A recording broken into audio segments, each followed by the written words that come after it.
79వ అంబేద్కర్ యొక్క జీవిత చరిత్రను గేయ రూపకంగా రాశాను.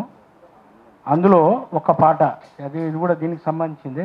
నవభారత రాజ్యాంగము వ్రాసి వ్రాసి ఈ జాతికి నవజీవము పోసి పోసి, నవభారత రాజ్యాంగము వ్రాసి చీకటి బ్రతుకులో క్రాంతి ప్రదాత, మా పీడితులకు నువ్వే కద నేత.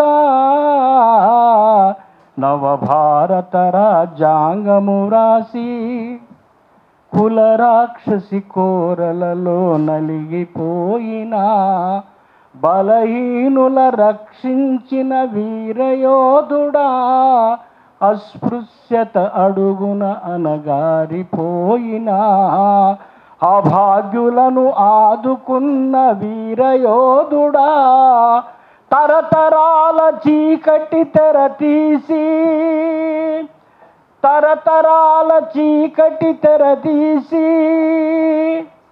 నిమ్నులకు నవజీవము పోసి, నవభారత రాజ్యాంగం వ్రాసి వ్రాసి ఈ జాతికి నవజీవము పోసి పోసి, నవభారత రాజ్యాంగము రాసి. స్వాతంత్రము సమభావం సౌభ్రాతృత్వం, ప్రజాసామ్య సామ్యవాద లౌకికవాదము.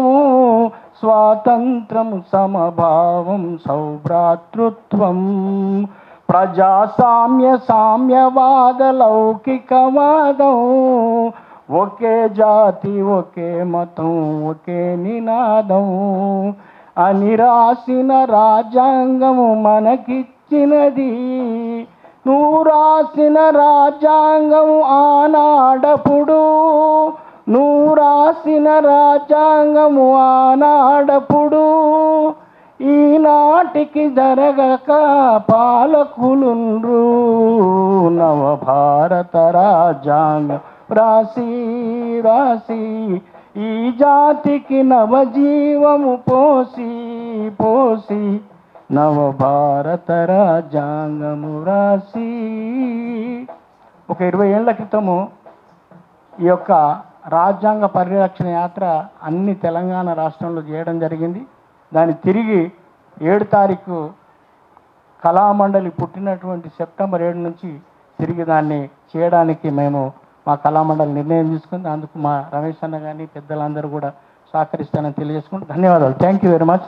మాకు సెలవు ఇవ్వాల్సిందిగా మనవి చేస్తున్నాను.